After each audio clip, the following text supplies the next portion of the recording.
Straw Hut Media.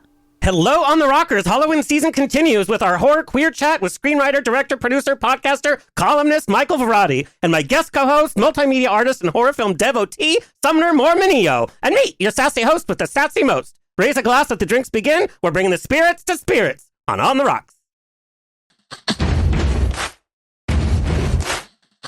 Thank you for being Boulevard. Life is a banquet, and most poor suckers are starving to death. I'd like to propose a toast. This is On the Rocks with Alexander, where I drink with your favorite celebrities as we talk about fashion, entertainment, pop culture, reality TV, and, well, that's about it. So pop a cork, lean back, and raise a glass to On the Rocks. fasten your seatbelt. Bumping. Buttons and bows and pantyhose on the Rocks podcast, the place where we're too glam to give a damn. Send us your thoughts and prayers tonight. Actually, keep your prayers, just send us the thoughts. And you know, it's THOTS. On the Rocks, on the road, yes, indeed. We did finish our 10th City in 2 months summer tour without at the fair, but we are coming to Palm Springs for Halloween Palm Springs, the arena's rock block, road block party, with thousands of partygoers, headliner, Grammy award-winning Motown legend Thelma Houston. I'll be your MC for the night. It's 6 hours long. Go to HalloweenPalmSprings.com for your tickets and info, and get your VIP tickets because you get to hang out with me backstage, all of the celebs, open bar, all the go-go boys. Hope I make it to Pride.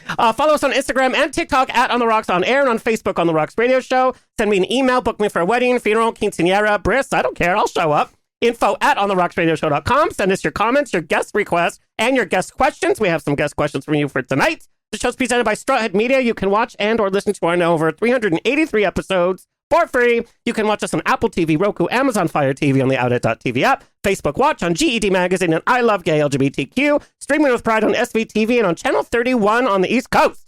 We proudly tape at UB and Go Studios, your one-stop place for podcasting. Let's get the show on the road.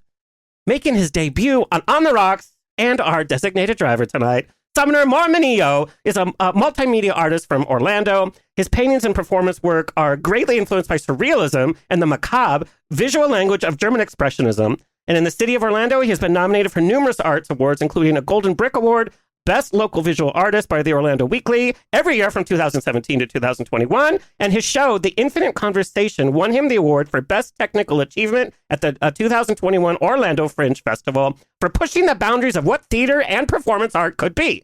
And as of 2022, we got him. He now lives in Los Angeles, causing mischief in LA nightlife. Please welcome Sumner Mormeneo. I had no idea, like I know you from like tooling around West Hollywood, but I didn't realize like you have this whole, and when we say performance art, it's not like, oh, I sing on the street and I do a few like finger puppets, like this immersive show that you had. Mm-hmm. And it's because like, you look at you and you don't assume there's this like deep, dark side to you. Where does that deep, dark side come from? My childhood. I call it performance art just because I come from such an arts background. I think as my art evolved and the performance evolved, it just naturally went into a theater landscape. And so just by default, I always thought of it as performance art still. So. And you've done murals all over, a lot of painting work. But you made this like very dramatic post during your drive from Orlando to Los Angeles. And it seemed like your art kind of had a huge shift.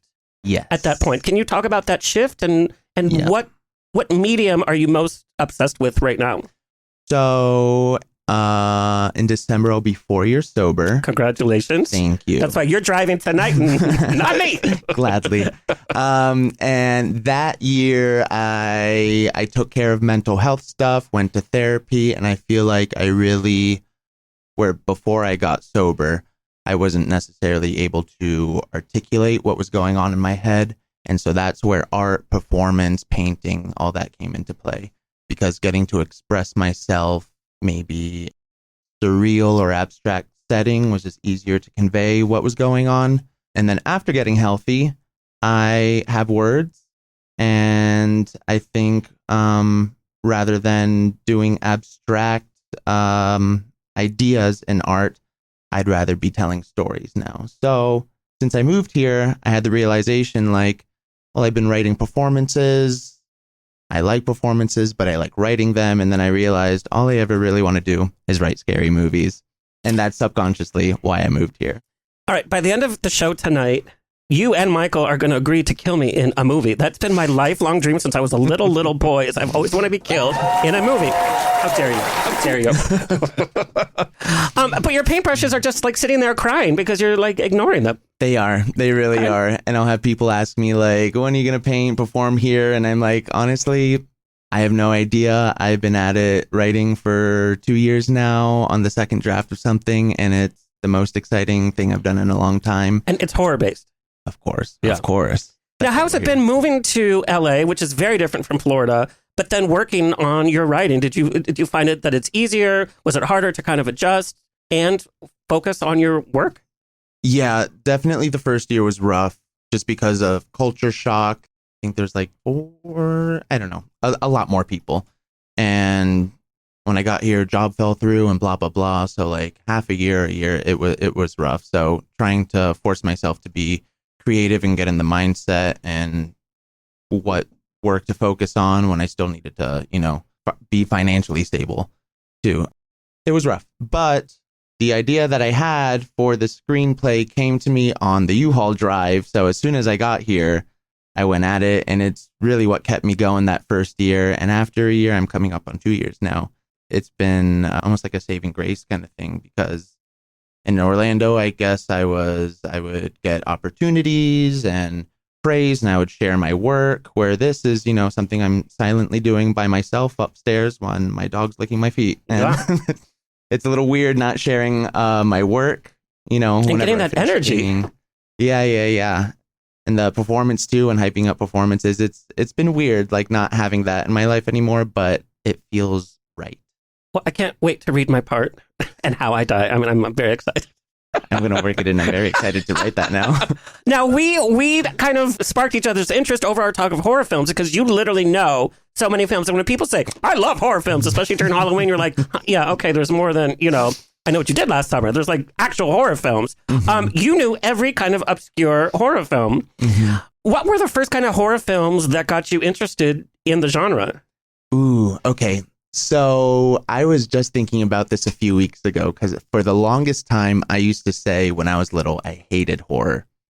And it scared... Can we curse on here? Yeah, it's just $10 per curse word. Scared the I shit got out you. of me. Okay, all right. And my parents had no regard. They didn't care. I remember being forced to go see Tim Burton's Sleepy Hollow, and that's not even that bad. But I remember crying on the way It's not to the that theater. bad?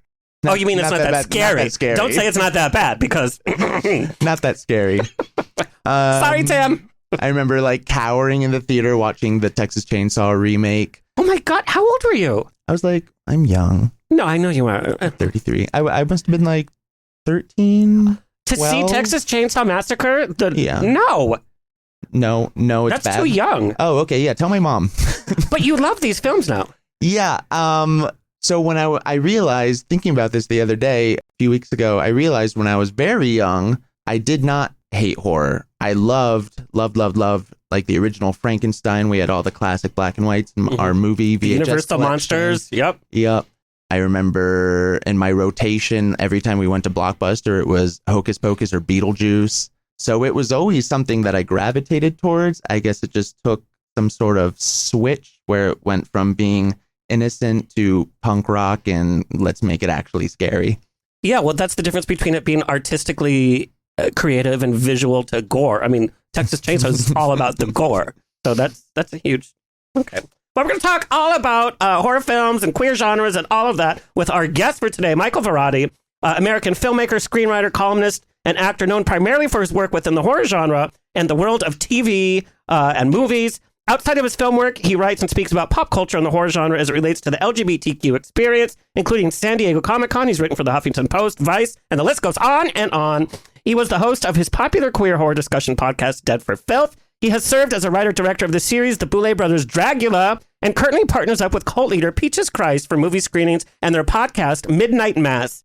He's writing and directing for the upcoming Fangoria Awards.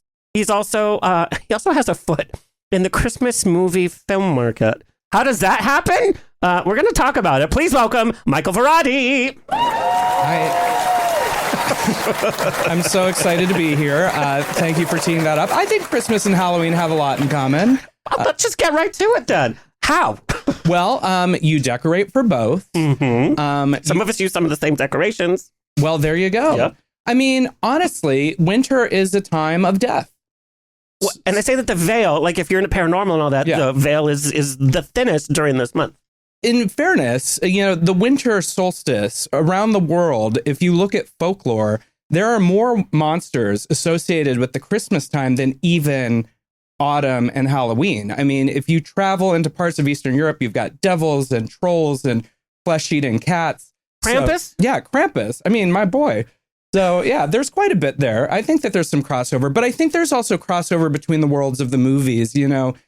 People seem to be very surprised that I do horror movies and Christmas movies, but in their way, they're each cult films because you have dedicated audiences who watch these movies with certain expectations. There are rules to each of the films. Just like Randy gives the rules in Scream, every mom in the Midwest knows the rules of a Hallmark Christmas movie. Of course. Yeah, so there's a lot there. And there is comfort in rewatching the horror films that we love that don't scare us anymore to a certain level. We're still intrigued by that fear, and we go back to them like Christmas movies. Absolutely. Why do we pull out It's a Wonderful Life every year?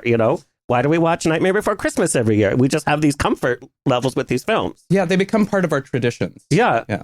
And like you said, the audiences are very cultish with each. Like there's conventions now for even the Christmas movies, and the way that they'll sound off on social media. It's like, calm down.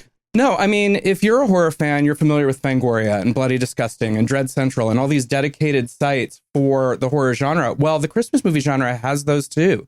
And whenever I work on a holiday film, it's like a machine. They follow all the news. They're like, we spotted Melissa Joan Hart in Connecticut.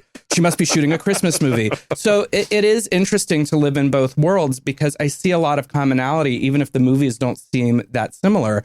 And it has been my experience because I do a lot of conventions for work where I might be at my table at Comic-Con or a horror convention and a punk kid comes up because he wants his horror Blu-ray signed, but then his girlfriend, spouse, mom, whoever is with them. And she's like, Christmas reunion. And so there in one house are two different viewers for my work. Yeah, I absolutely love it. We had Ryan Pavey and Brendan Elliott on the show. And Brendan had we got a little tipsy. So he drunk dialed Chabert. What's her first name? Lacey Chabert. Lacey Chabert. Queen, right? Yeah. She's the queen of Christmas movies. But we were at our time and she was asleep in New York waiting to go on set early the next morning. She was not a happy camper. Yeah. I won't be calling Lacey Chabert right now. Yeah.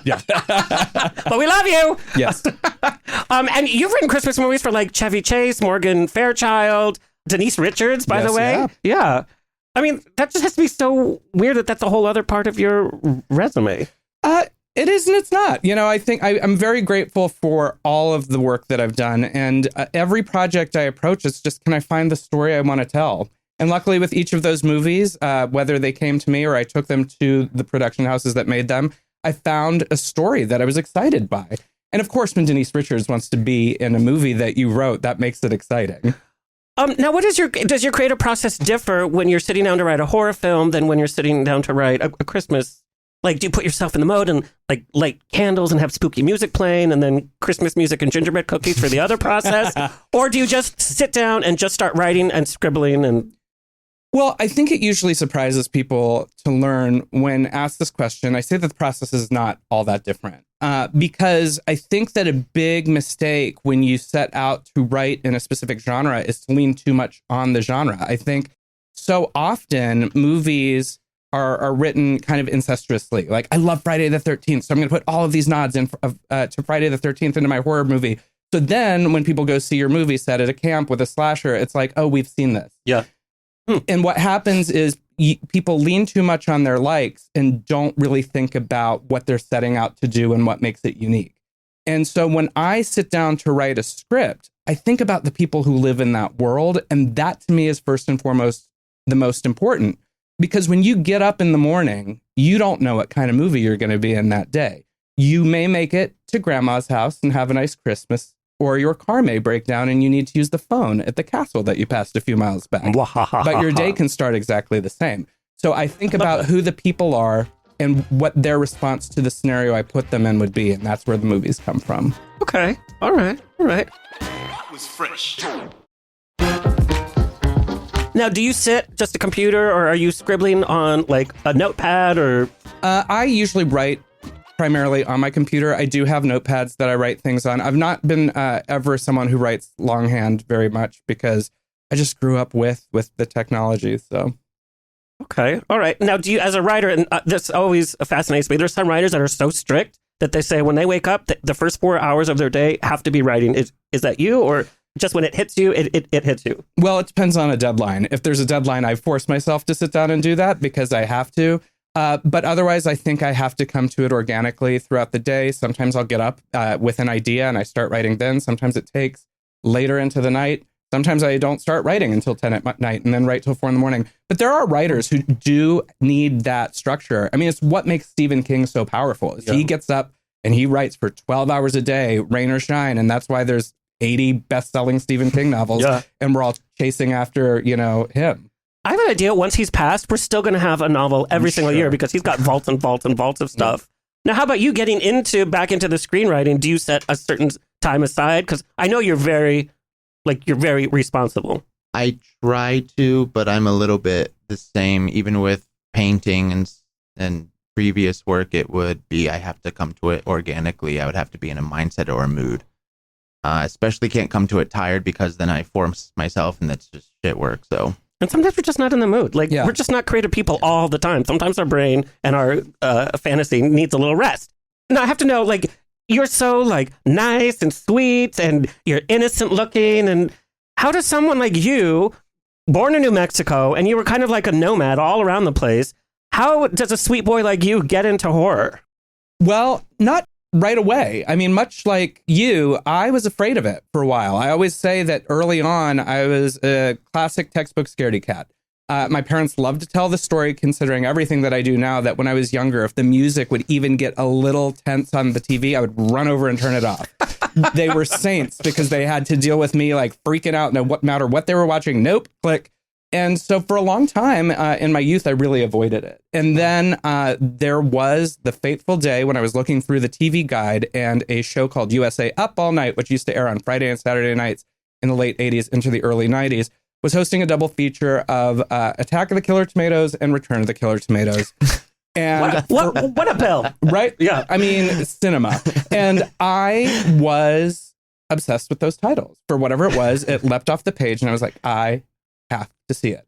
And so I was like, Mom, let me watch this. Please, please, please, please, please. And she, kind of already aware of the fact that I was the kid who ran over and turned off the TV, was like, all right, I'll let you watch it, but I'm going to stay up and watch it with you.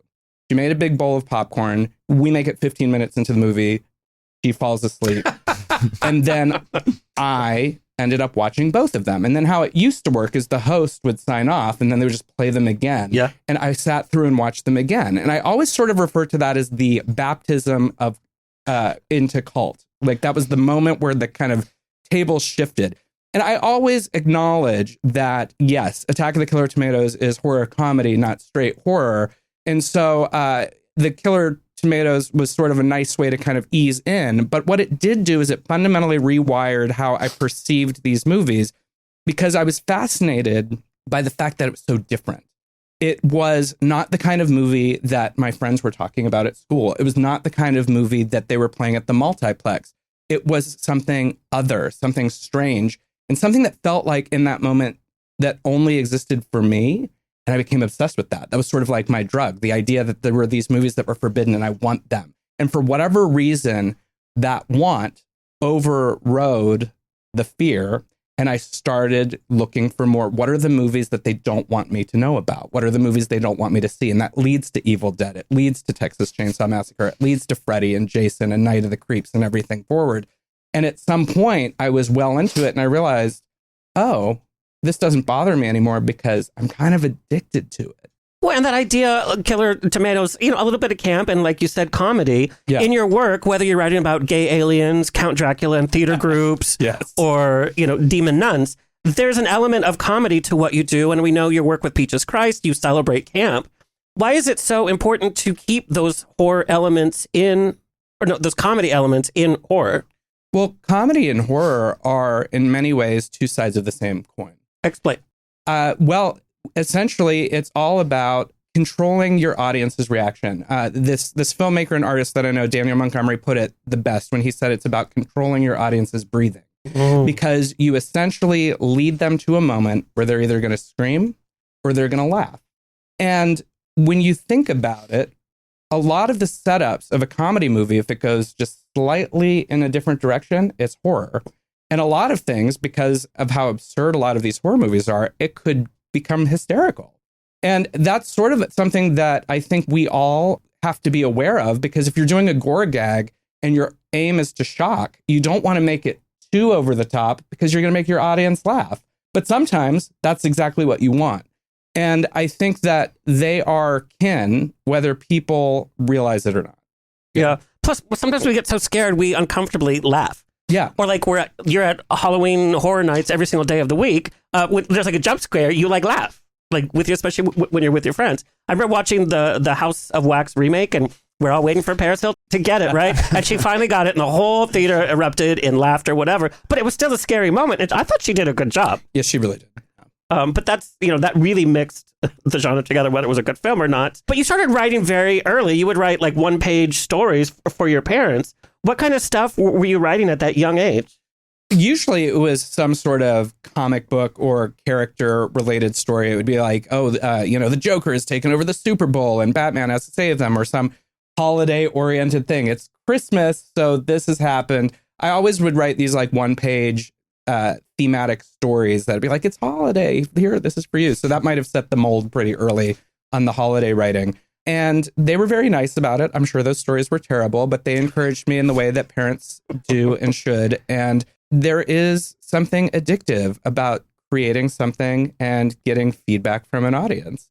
And as you kind of grow into your interest as an artist, you keep wanting that. There's a dragon that we always chase, I think, as creatives. No matter how much of this you do, no matter how many TVs your show plays on, or where, what venue your show opens at, you always want that feedback and you want that response. And that starts early, I think.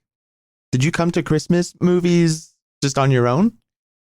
No, actually, it's one of those things where horror brought me to Christmas. And it sounds like something that doesn't make sense, but I had written a couple of essentially no budget horror movies for a filmmaker on the East Coast who was very into the micro budget scene. And a couple of them did very well. And when I moved to LA, I met a producer of holiday films, and they had a situation where they had a need for 5 Christmas movies and only had 4, and it was August. And he was like, I need somebody who can write a movie quickly and to budget. And indie horror filmmakers have to do that all the time. So he reached out and was like, hey, I know you can write, but would you write this? And pitched the idea of me doing a holiday film. And until that moment, I had never really thought about it, but I loved the challenge. And I said yes. And that phone call fundamentally changed my life, because I got to engage with a whole new audience. I realized I love these movies. I do earnestly love these movies. And I really think that it just took me to places that I couldn't have ever possibly thought. Now, growing up, going from city to city, we have such a hard time growing up, coming into our own, regardless of the whole queer aspect. When did the queer aspect start to form? And did it change the type of entertainment that you were engaging with in your youth? I probably didn't directly realize it right away, but a connection to horror was the queer awakening. I think when you talk about being drawn to movies that have a sense of the forbidden, the sense of otherness, before I even had words for queerness, I knew that spoke to me, because in some way that was me. And as I became more and more interested in these films that I felt spoke for me in ways that the movies that spoke for my friends didn't, there became a greater understanding that this is not just what the public generally thinks of when they think of horror, like the idea that it's just like gore for gore's sake, or it's sensationalism for sensational's sake. But there is a power to how the genre works, because horror uses a mechanism of heightened reality to critique, to lampoon, to take on issues that the mainstream maybe was not ready for. And when I was a teenager out queerness was not something the world was ready for. Right. It was something I wasn't ready for because the world told me I wasn't ready for it. And so I kind of locked that away, and I didn't even deal with it until later.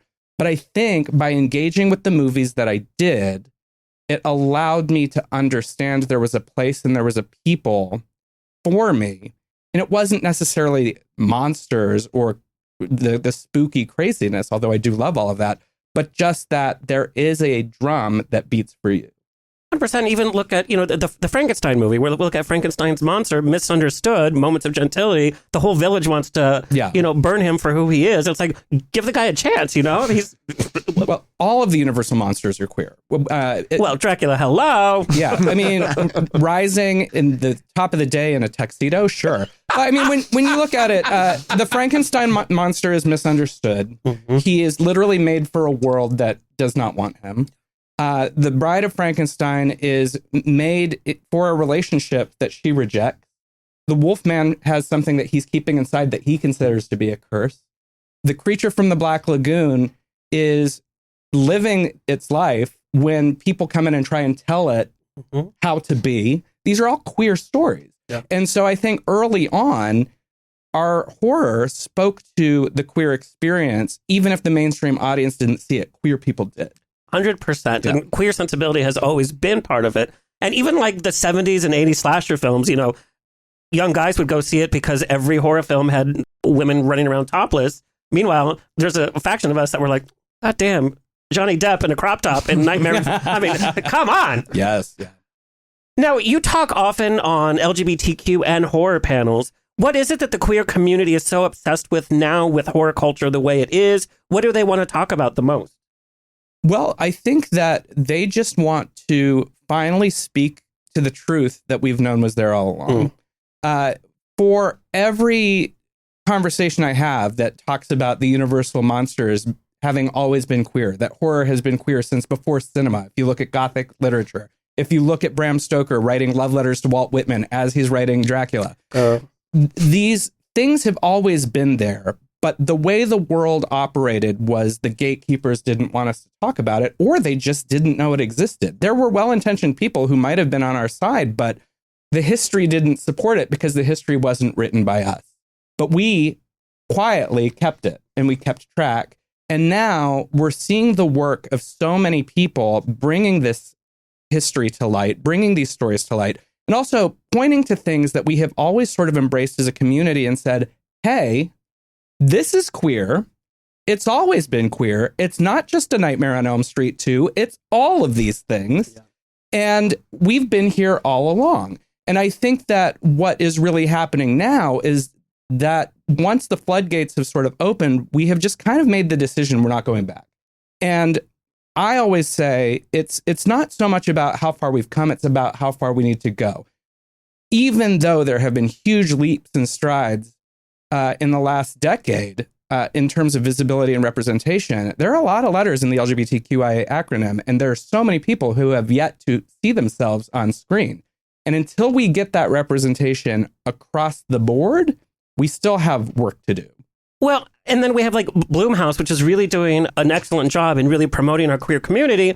Then we have a film like Freaky. Mm-hmm. And I know some people, thought different things. We had Misha Osherovich on the show. Love Misha. And then we talk about they, them, and we had Darwin on the show.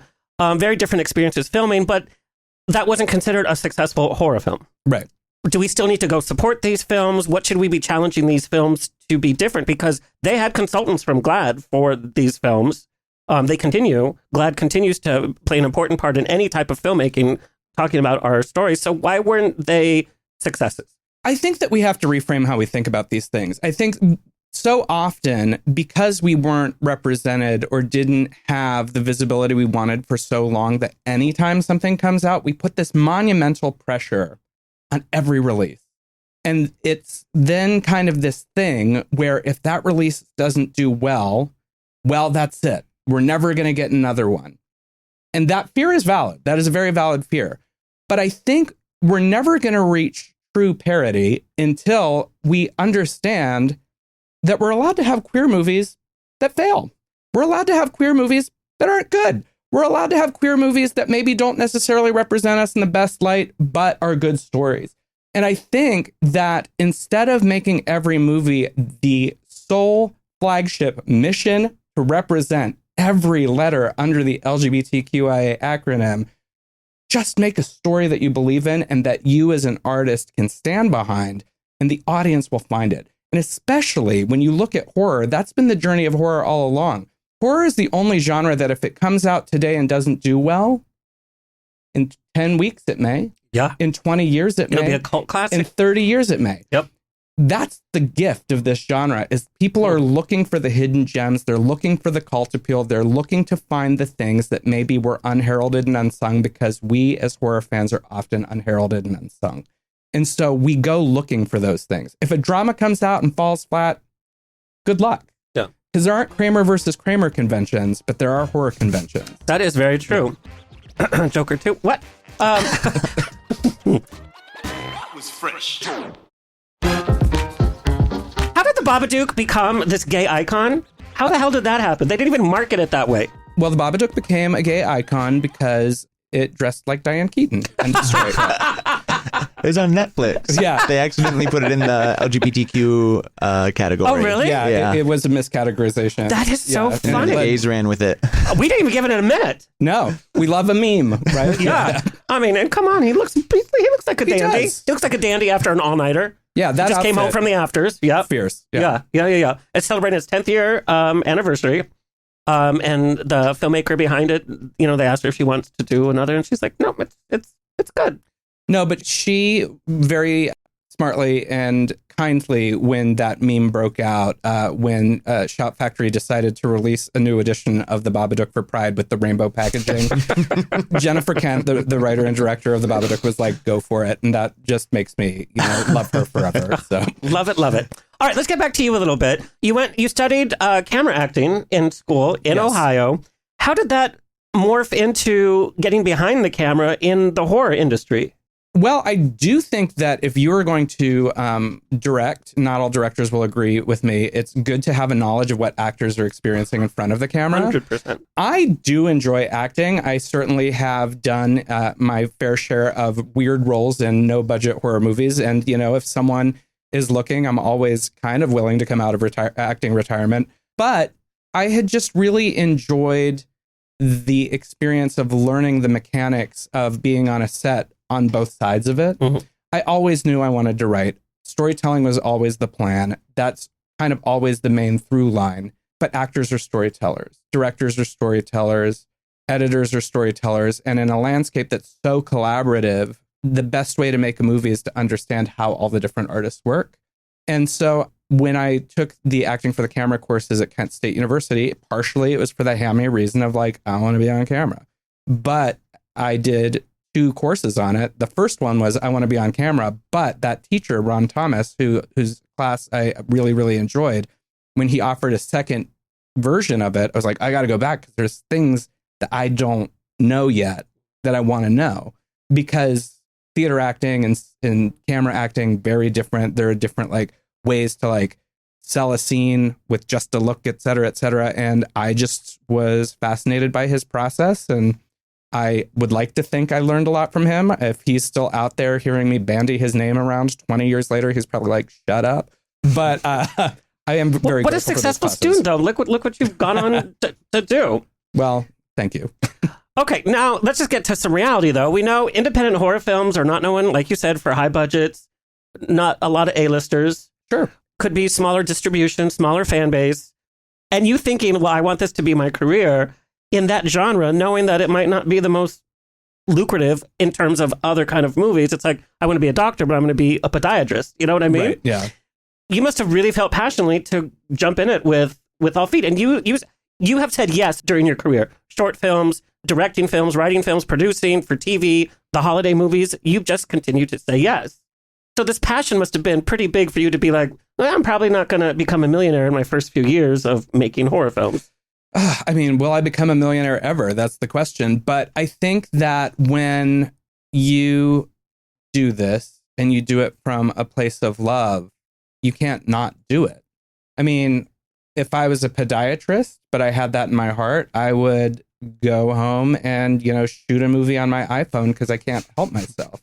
And that's really something I've learned about myself. Every time I think that the challenges are too insurmountable or the stresses are too much, and I make the declaration to myself, I'm done with this. 2 days later, I'm sitting with my team and I'm like, okay, but what if we went out into the woods and Bigfoot was a nut? Or, whatever. I've never pitched that, but maybe I did right now. You better trademark that right now. But that's it. Yeah, I can't help myself. I think that creativity is as much an addiction as anything else. Yeah. Dreams was your first kind of big project that was brought to camera from something that you wrote. It was part of an Edgar Allan Poe anthology.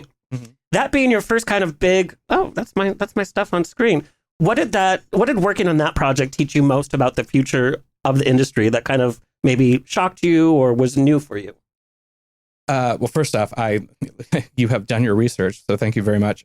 Dreams was a fool's errand, really, when you think about how that movie came together, because Bart Mastronardi, who put together the Tales of Poe project with his collaborative partner, Alan Rowe Kelly, they wanted to do a anthology of modern day Edgar Allan Poe stories. And I had worked with Bart on a film that was shot in Western Pennsylvania, and while we were on set, he brought up to me that they were looking for the third story.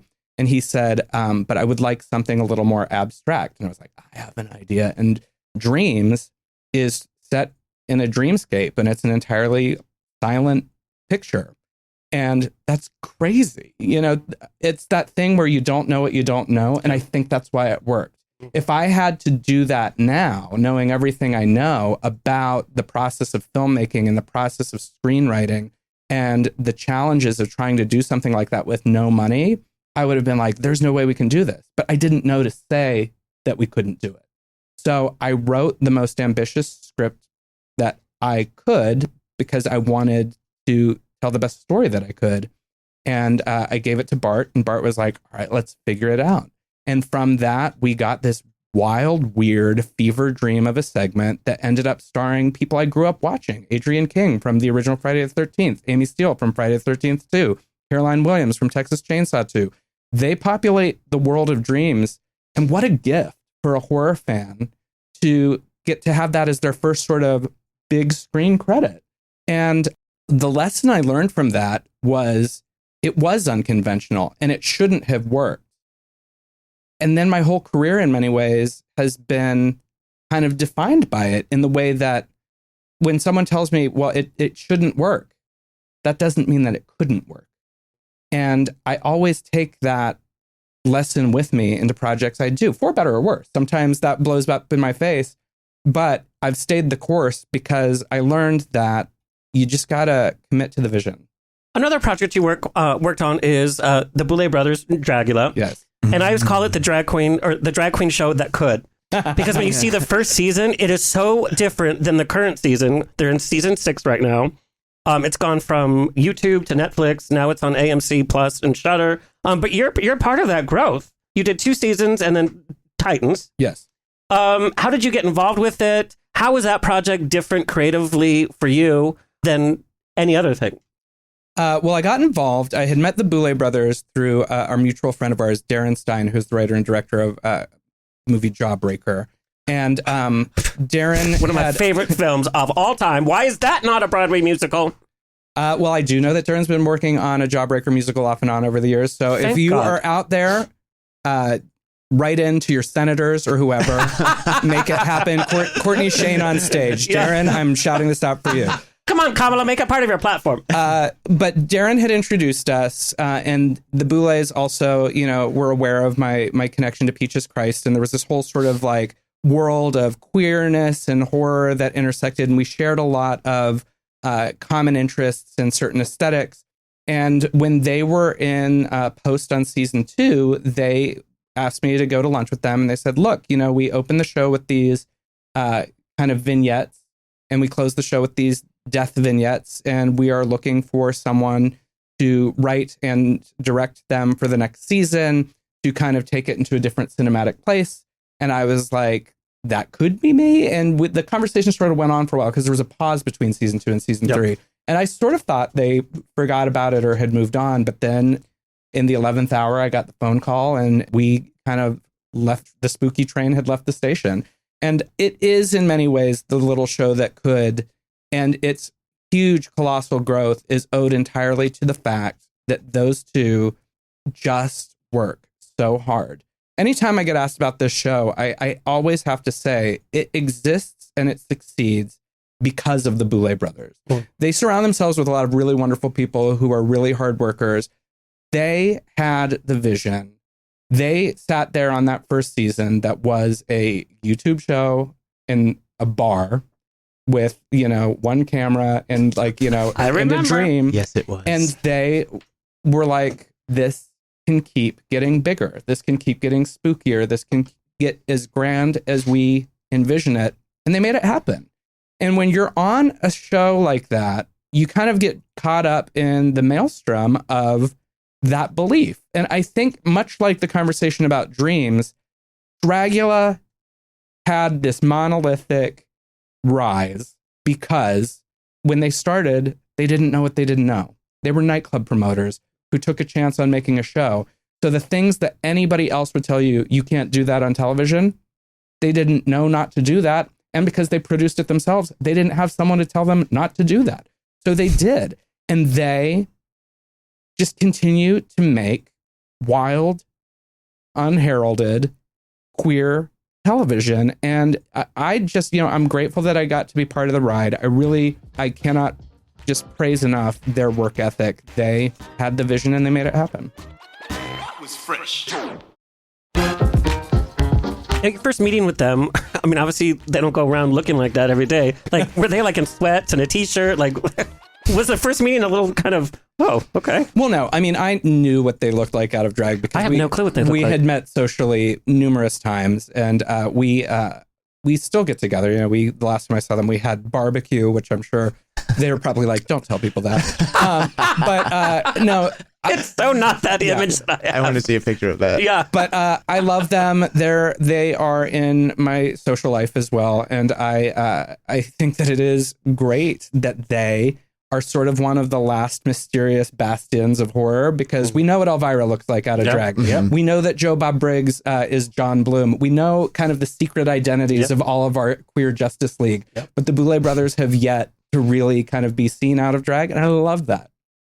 No, I know that you love the show a lot. What is it about the show that you love so much? I guess it's the performance art, too, is a big part of it. I have a close connection to the show because back in 2017, after season 1, when I first found out about the show, one of my good friends and coworkers at the time, we were in the morning van on our way to work on a scenic stuff for Universal Studios. And my friend was showing me the show on YouTube, and auditions are open for it. That friend was Victoria Black, who went on to win Titans. Love Victoria. So back then, when I was doing performance art, I had a monthly event in Orlando called Escape, and we would have her headline the event once in a while, and that's where she brought out her production stuff to test out and showcase.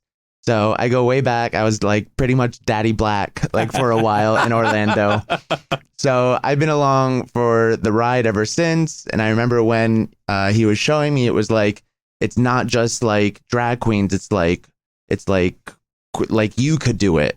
Yep. Talking about me. And I was like, a gay like competition performance show that I could do? That doesn't exist. Right. And then I went home. I watched it on YouTube immediately. Fell in love. And then season 2 came out, all rooting for her. And I do want to say, I loved it from the beginning, but the jump from season 2 to 3, bravo. Yep. Because that jump made it like, that cemented it. I can't take credit for that. I mean, like I said, there's so many dedicated people who work so hard on that show. And they, with each season, they look for ways to up the ante. Now, I do remember the first thing that you see in season 3 is that ambulance crash. That was the homage to Halloween 4. Mm-hmm. And I have very, very distinct memories of the night that we wanted to shoot that because I wrote and directed that. And we were in the middle of nowhere and we had, all sorts of vehicle issues. And it was the 4th of July. So there were fireworks going off and messing with sound. And it was just like one of those nights that every filmmaker knows about where it's just like, this is never going to end. But then at some point at 4 a.m, when those two in their weird gungy hospital gowns and their like long spooky hair stepped out on the pavement, I was like, oh, it's gonna rock. Yeah. All right, let's talk a little film hot topics. Reboots and prequels and legacy returns. We've seen new iterations of Exorcist, Beetlejuice, Scream, Child's Play, Rosemary's Baby, Amityville, House of Wax. List goes on and on and on. Truth speaking, has anything ever come close to the original? Why do we have to rehash so much stuff all the time? Has any in the history of remakes? In the last 30 years. The last 30 years. I don't know. I do, even though I'm a Sam Raimi diehard, I think 2013's Evil Dead is a stunning piece of work. And I will totally own that I didn't think it when I saw it. The night in the theater I saw it, because I was so committed to what the Sam Raimi vision of Evil Dead was. I remember walking out of the theater being like, that's not what I wanted. But Fede Alvarez, who made that movie, smartly kind of knew that you don't know what you want, and I'm going to give it to you. And he gave us an unhinged, unrelenting, crazy movie that for the next 10 years, I kind of kept thinking about. And that's Evil Dead. Evil Dead is a manic, bananas sequence of gore and terror that it says it's like the most unrelenting horror film. I believe that's the tagline on the poster. And it is like he understood that to make a proper Evil Dead movie, you don't need the comedy. You just need the mania. And when I realized that he told us a new story rather than rehashing the old ones and did it right, it made me kind of respect filmmakers who get these IP properties and take the wild swings. I think that this kind of push against remake culture is more people don't want what they grew up with messed with, or they have this fixed sense of nostalgia, but your nostalgia is personal. No one's ever going to be able to recreate your childhood, no matter what you think. So if somebody goes out and makes something unique with something that's somewhat familiar, why not? I mean, John Carpenter's The Thing is one of the greatest horror movies of all time, and that's a remake of a Howard Hawks film.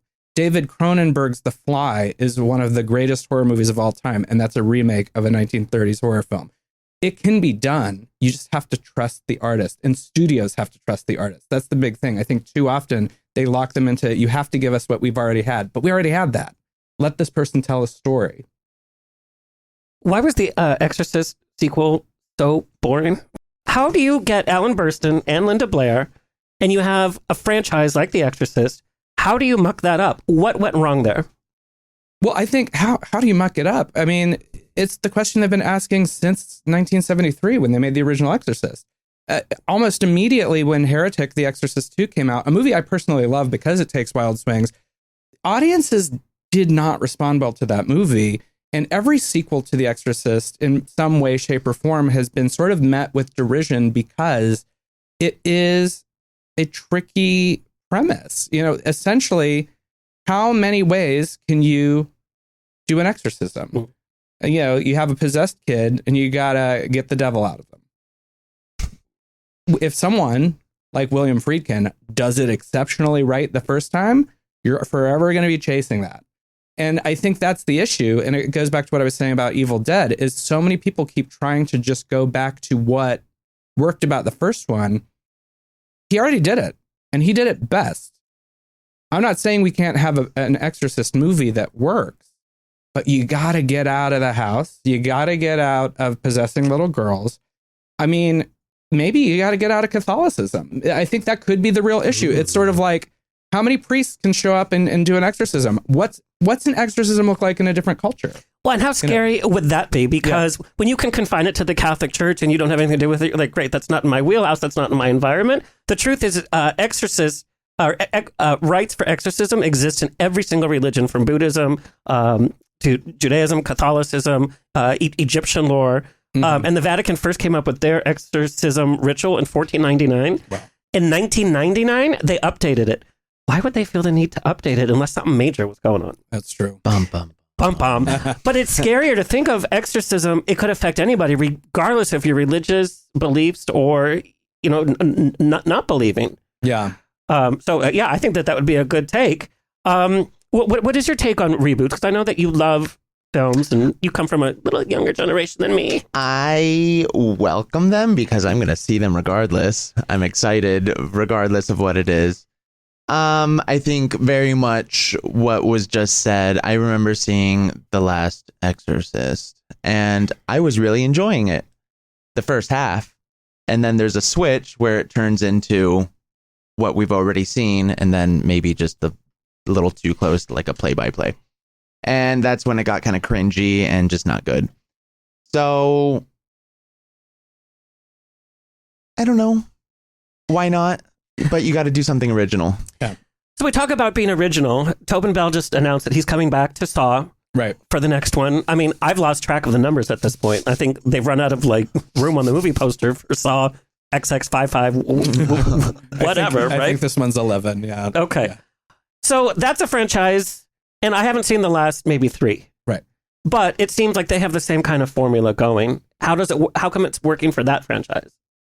I mean, for as much as I cry out for do something bold and do something new, we also know that audiences are a creature of habit. And there are certain things that are the warm, cozy blanket when they come back, even if that warm, cozy blanket is a spooky old man and his dangerous traps. I think part of what really cemented Saw into the zeitgeist for people is that without fail, for 8 or 9 years, there was a new one every Halloween. So taking it back to your very early question about the connection between Christmas movies and horror movies, one of the reasons that Christmas movies become so kind of ingrained into people's lives is when people like them, they make them part of their annual tradition. So if you see a Christmas movie you like, you watch it every year. I have to watch It's a Wonderful Life. I have to watch Love Actually. And so for some folks, it's Halloween. Halloween means Saw. And a new Saw, whether it fully worked or fully didn't, they showed up because it meant something to them. And for a certain generation, that was Halloween. And don't you think sometimes we subscribe to films that we don't actually like? Like Home Alone, watching it every Christmas, I don't really like that film. I don't think it's that great. I really don't. I'm sorry. I hate kids to begin with. Home Alone is a Saw movie. That kid, I mean, He's vicious. Well, he's vicious and he sets these crazy traps, He's got to be mentally unstable. Yeah. When you were talking about Christmas and horror movies kind of being one and the same, I was going to bring up Home Alone. If you just switch the music and the tone a little bit, it's a full-on horror movie. I think there's a trailer out there that kind of pictures it. I mean, there's a scary trailer made for everything, like Mary Poppins. I've seen that scary trailer, and I just saw that. I've seen Silence of the Lambs as a romance, and that one did. Well, Mary Poppins is terrifying. This woman comes out of the sky, and you're just like, I can't be bothered to watch my kids, so here, spooky lady. And she's kind of a bitch, by the way. She's not very friendly. nice. Yeah, she's a bitch. Oh, Lord. Okay. On this Christmas or horror or movie, or Christmas or, is Nightmare Before Christmas a Halloween or Christmas movie? What if it's a autumn movie? Okay, all right. Maybe it's a transitional movie because the movie ends or begins with the end of Halloween and it builds up to Christmas Eve. Yeah. So maybe it's a November film. Maybe that's the thing that none of us are saying. That's the bridge. Yeah. People like to say that November is unexciting. No, not for Jack Skellington. Not for my waistline, I'll tell you that much. Harry Potter, Christmas or Halloween movie? What's Harry Potter? Or are you not a fan? I'm not a fan of her. Well, no, but yeah. I've never seen the movies, actually. I read the books when they came out. There's a horror element to them. Some of them are very scary. When I was at Halloween Horror Nights recently, to get to a couple of the mazes, you have to walk through the Hogwarts setup they have. And I had this moment when I was done booing J.K. Rowling, and I did. My partner, we can attest that I actually booed as we walked through. The architecture made me think of Hammer horror movies or that Van Helsing movie with Hugh Jackman. And I was like, this would be cool if you could kind of like divest sort of the wizard stuff and just shoot like a werewolf movie on these streets. So I think, there is an ambiance to it. I liked those books when I read them. I do know that a lot of them have, there are vampires and werewolves and, witches and killing spells. I think it's a little more Halloween than Christmas. Okay. Yeah. I don't know why, but I think Christmas. A lot of people, I just read an article, a lot of people think it's Christmas because it's warm, fuzzy, there's candles. Yeah. I mean, Christmas, they all go home. I think there's one movie that really centers around Christmas, but other than that, not really. So they brush over Halloween. Sorry, they brush over Halloween, but they always they let the Christmas time breathe in some of the movies. So I think that's why. That was fresh. All right, this one's kind of a deep question. You know, watching horror films, a lot of them deal with the afterlife. They can deal with spirituality, like with Exorcist, things like that. And, you know, there's a glamour element to that. Has your relationship with horror films affected your relationship spiritually or religion-wise? Well, I'm not personally a very spiritual person, but I do think that horror films, in many ways, so many people I know, make us more empathetic to the world around us because you know, especially queer folks, we know what it's like to be treated as the subversive element. We know what it's like to be treated as the monster. And, you know, when I do these talks at universities or at conventions, there are folks who are like, okay, I get the connection between the otherness and queerness and horror. But I don't always love when that comes up that it's always the monster that's referenced. You know, some queer folks get upset about that, and I understand that. But horror in general is a genre of otherness. I think that if you look at The Final Girl, which I don't know a gay man who's not obsessed with The Final Girl in some horror franchise, The Final Girl is almost always othered in some way. The example I always use, and people who have listened to Midnight Mass have heard me say this many times, but Laurie Strode in the original Halloween is a great example of this because she is not like the other two girls. They're popular, they're sexual, they're all the things that she like really yearns to be but can't. But then when that night comes, it's the thing that makes her different that helps her survive. And when you look at Sydney in Scream, she is dealing with trauma. You know, she is made fun of for being who she is or being the daughter of who she is. And they all in some way represent something that makes them the outsider, but also makes them the survivor. So I always say to queer folks, if you don't want to identify with the Frankenstein monster and you don't want to identify with the creature from the Black Lagoon, and I do, but I get that, you are Nancy from A Nightmare on Elm Street. You are Laurie Strode. You are Sidney Prescott because you also have to be a survivor. And I think that... I love that. I've never heard that kind of... For me, comparison. That's one of the things that's empowering about this genre. And it has less to do with maybe a connection to religion, but it does have to do with an awareness of the world around us. And because when you feel like you have to be aware for your safety and you have to be vigilant to survive, you're also sensitive to other people who do as well. Do you believe in the paranormal? Do you believe in ghosts and things like that? I want to. I always say that I'm more of a Scully than a Mulder, with the exception that I want that all to be true. I think Scully's thing was always, it can't be true, and I disagree. I just think you exhaust all the logical explanations first. And when they're exhausted and there's no choice but to say that's a ghost, then I want it to be a ghost. Yeah. But I'm not going to straight up like walk into it. It's colder in this room. Clearly we're haunted. Or as the air conditioning vent is hitting you in the head. Yeah. Have you ever had any kind of experience that you couldn't explain? Have I ever had any? I don't know off the top of my head. I'm sure I've encountered weird things. Were they supernatural? I don't know. I can't say. All right. Has your connection with horror films changed the way you look at spirituality, religion, the paranormal? I think either path was kind of separate and concrete. So I think I came to it already kind of figuring I was an atheist. And then even getting sober, I went to meetings with the Satanic Temple. So people have such a misunderstanding with the Satanic Temple. They really do. Yeah.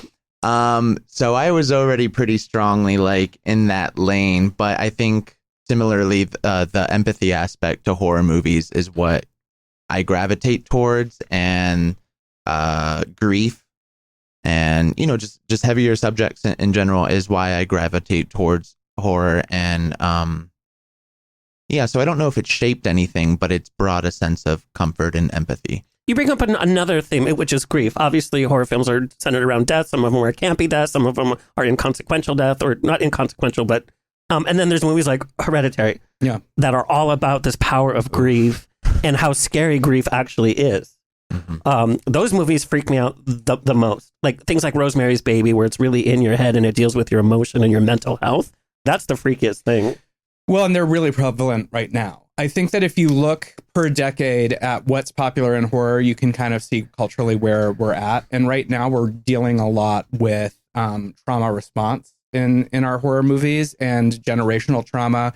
And I think it's because we culturally have just experienced a lot of generational trauma and a lot of trauma-laden issues and are still responding to and living through a lot of things. That is not to say that trauma has not existed in horror all along, because of course it would, but how we address those issues. I mean, Jamie Lee Curtis got memed and kind of made fun of unjustly on the last press tour for Halloween because she kept talking about the trauma.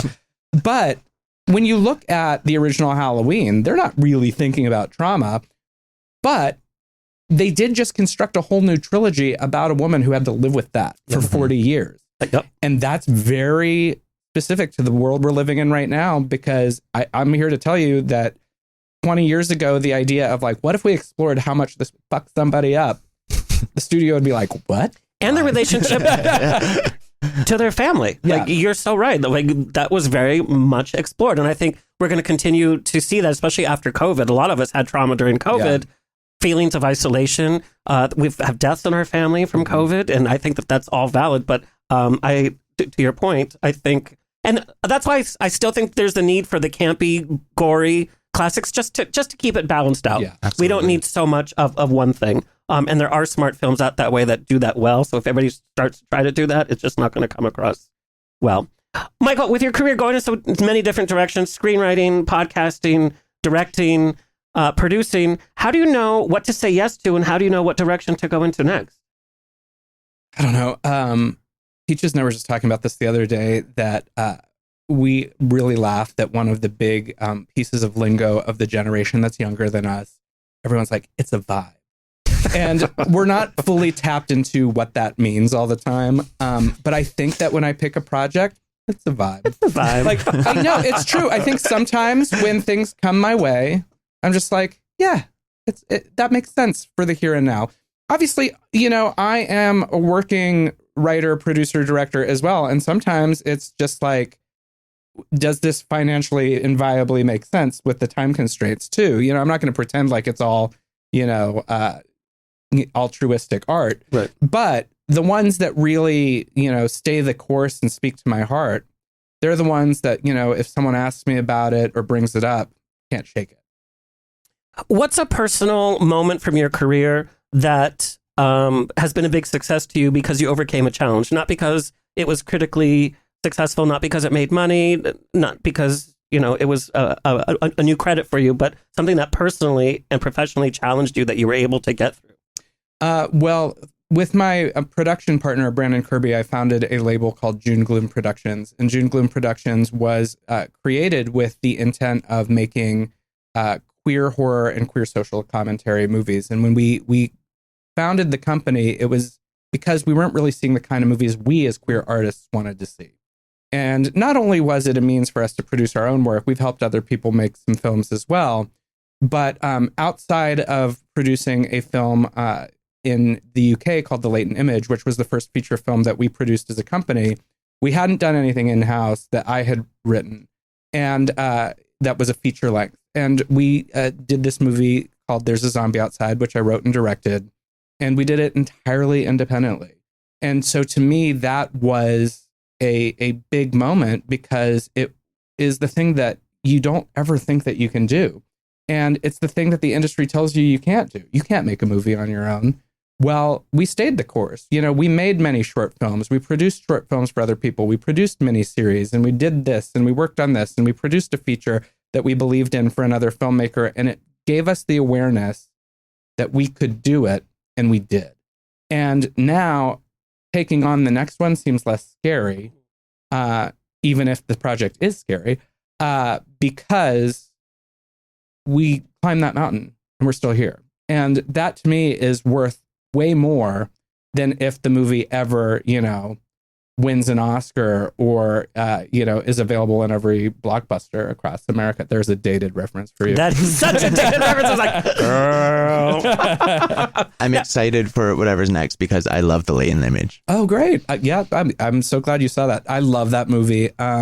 Alex Burrell, who wrote and directed that movie and created the story with the lead actor, Josh Tonks, they met up with me when they came to the US and when they've made the short film.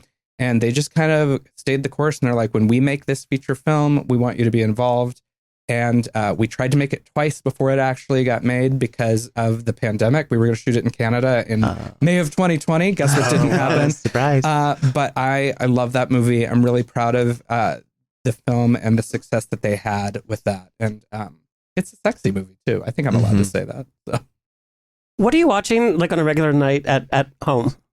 You have no assignments, nothing. You're just. Let's just turn this on. So I do watch a lot of horror movies. I really watch, especially this time of year, older horror movies. I'm finding that there are so many films from the 30s and 40s that I haven't seen, and they may not be new, but they're new to me, and that's exciting. And I love all of those guys. I want to see Bela Lugosi and Boris Karloff and Christopher Lee.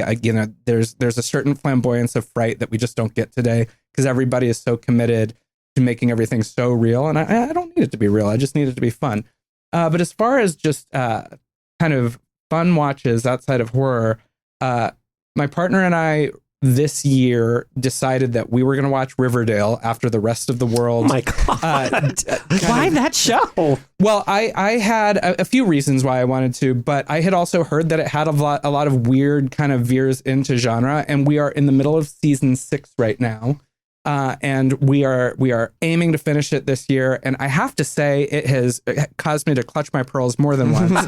And then the other thing that we're watching, which is kind of a fun sort of intersection between the worlds of horror and holiday, is I always knew that Hallmark had this witch series called The Good Witch. Oh, that yes, Catherine of Bell course. is in. Very popular. Yeah, but I had never seen. And I knew that they had done like multiple movies and then spun it off into a 7-season show. Yeah. And at some point, I just said, you know what? I want to know what Hallmark's version of a witch is, assuming we would watch 1 or 2 of the movies. We watched all 7 movies. Wow. We're now in the middle of season 2. I just did LA Comic-Con, and Catherine Disher, who plays one of the main characters on the show, was at the table next to me. And I think that like she was there because she was the voice of Jean Grey on the X-Men comics. X-Men cartoon. Yeah. And that's why people were like lining up to have her sign things. But I was just like, listen, Martha Tinsdale, the mayor of Middleton, is my new hero. And so it was just lovely. And, we got to talk about, because she had also been in a vampire show in the 90s called Forever Night. And we, I feel a kindred spirit to her because she does the Hallmark thing and she does the horror thing. So, yeah. Okay. Are you excited about Practical Magic too? Maybe. They're bringing the original screenwriters coming back, which is a good sign. The cast. I love Practical Magic. It's one of my... Doesn't every gay like it? Yeah, it's one of my favorite witch movies. It's one of my favorite seasonal movies. Those 2 are... No, those 4. You have to include Diane Wiest and Stockard Channing when you talk about that movie. Of course. If they don't come back, don't bother making the movie. No, I think that movie is so special. And I think it's a great moment in time for Nicole Kidman and Sandra Bullock. So I'll be interested to see what... I would love to see them all together again. Yeah. Are you a fan of Practical Magic? Don't say you haven't seen it. Just a baby. That was fresh. Every gay has seen Practical Magic. I've seen it once. It's not one of my go-tos. I remember liking it. It is a very Hallmark version of witchcraft and things like that. Like you can't compare that to The Craft. No, it's true. Okay. What are your top 3 favorite horror films? My top 3 favorite horror films. It changes all the time. I really love Night of the Creeps. It is a movie that was made in the 80s about 2 boys who are trying to pledge a fraternity and they have to steal a cadaver, but the cadaver has alien slugs in it. And when they thaw it out, it creates a zombie outbreak. I need to watch this. It's ridiculous, but it's also very shockingly emotional. The movie, it kind of is a throwback to kind of creature features of yore, but like made with that John Hughes coming of age hinge. And you could tell John Hughes was sort of the point of reference when they made it. But I wrote about this movie for a book called My Favorite Horror Movie, and it's the film that I chose for my chapter. There is a relationship that exists between the two lead boys, where the boy who is the lead, played by Jason Lively, Blake Lively's brother, he wants to get into this fraternity to get the attention of a girl, and his friend really, like, he's not interested in all that, but he wants to support his friend. And you see this kind of over the course of the movie, he's doing it because he loves this person. Not necessarily in a queer way or a gay way, or although that... Maybe he doesn't know. Yeah, that read could be had.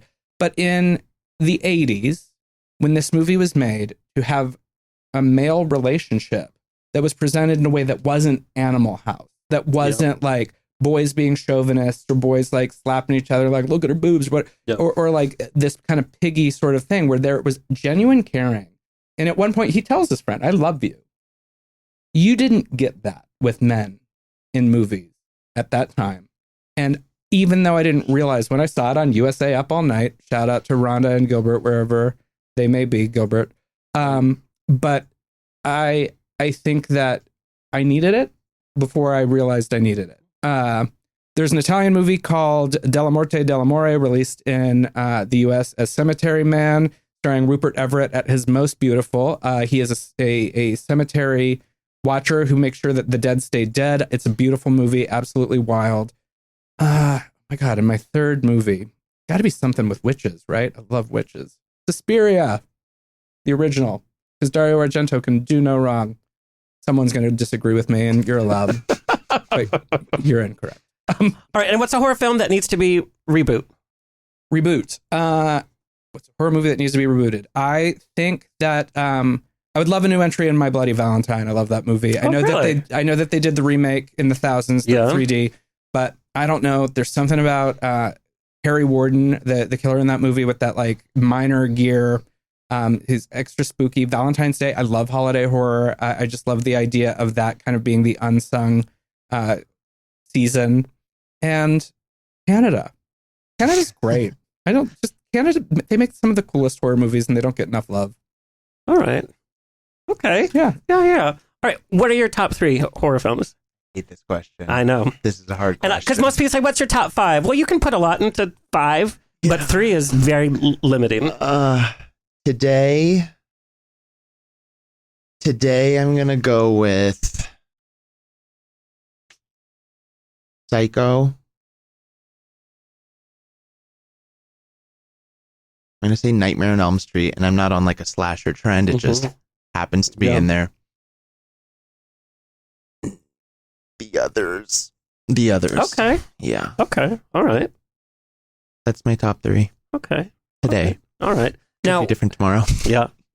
Now, which movie do you think can be reboot? I think, contrary to popular belief, Nightmare on Elm Street. If it was redone and went in a direction of not trying to replicate Freddy Krueger, but just actually have a sick person behind there, I think it could be. I think it could be good. It could be good. What if it was about like a copycat who was obsessed with the Nightmare Before Elm Street movie, and it became like a movie within a movie? Like New Nightmare? I've never seen Wes Craven's New Nightmare. Yeah, it's good. It's good meta horror. I don't know. I think that Robert Englund, of course, is unimpeachable as Freddy. He's so good in that performance. But I don't know that we couldn't have someone new play Freddy. I know Kevin Bacon really wants to play Freddy Krueger. I've always said that I think Amy Sedaris would be a great Freddy Krueger. Oh my God.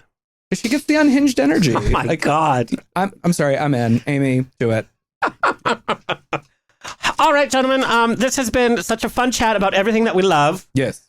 Michael, what is your message to your queer horror community? I believe that the best thing that you can do is be yourself. Except at Halloween, be something fabulous, because the trick and treat is you, baby. Okay. What are you going to be for Halloween this year? I never reveal before it's time. Okay. Yeah. All right. Okay. What's your message to the queer horror community? My message, I would say support not just indie horror, but especially queer indie horror. I know so many people who will say, oh, have you seen this? Have you seen this? Go out to see this movie. And I do. But what I'm doing in between all those major releases is I go see every single indie horror movie in theaters and anything released on streaming. And not to compare the two because it's such different budgets, different movies. But everything I love most is usually an indie horror. So I would say look into those films just as much as you would any other. All right. Oh, I have one real fast question. What the hell was Rose Byrne doing in Krampus? I mean, getting paid. Enough? Hey, you know what? She gave it her all, though. You have to admit it. Rose Byrne always shows up. Rose Byrne always understands the assignment. She always does. Yeah, she's one of my favorites. And let's be real. If the director of Trick or Treat asked me to be in Krampus, I'm there. Yeah. Okay. All right. Where can people find and follow you? You can find me at Michael Varrati on X and Instagram. Also, Midnight Mass comes out every other Wednesday at midnight. And as of the time of this airing, the Fangoria Chainsaw Awards are airing on Shudder on Sunday, October 13th, 9 p.m. Eastern Standard Time. Do the math. And we'll see you there. Spooky, spooky. And that's huge to be part of Fangoria. I mean, that was a magazine I picked up as a kid. It's an honor. This is my third year being part of the Chainsaw Awards, my second year directing, my third year writing. It is truly exactly what you said. I remember going to the gas station and seeing the Fangoria on the shelves and being scandalized. Some kids were like, titillated by seeing the Playboy, but I was like, what is this basket case? What's that? I would get Fangoria and Starlog. Oh, yeah. Yep. Same publisher. Yep. Sumner, where can people find and follow you? I'm really only active on Instagram. It's Sumner at Sumner SUMNERAHH. We need to start a platform like OnlyFangs. OnlyFangs. Yeah. I'm into that. Yeah, all right. I'll do one of those. I'm into that too. Thank you, gentlemen. It's always a grab bag of fun here every weekend on The Rocks. We never know what we're going to talk about. Big thank you to our engineer and station owner, Tony Sweet. Who's coming up next? Taylor Armstrong from Real Housewives of Orange County and Beverly Hills is coming on. Please like, share, subscribe so we can continue bringing this fabulous programming coming your way for free. Until next time, stay happy, stay spooky, stay healthy, stay sexy, and if you drink, stay tipsy. Woo. Tweet me and slide into my DMs on Twitter and Instagram at On The Rocks On Air. Find everything On The Rocks for free at OnTheRocksRadioshow.com. Subscribe, like, review, and share. Until next week, stay fabulous.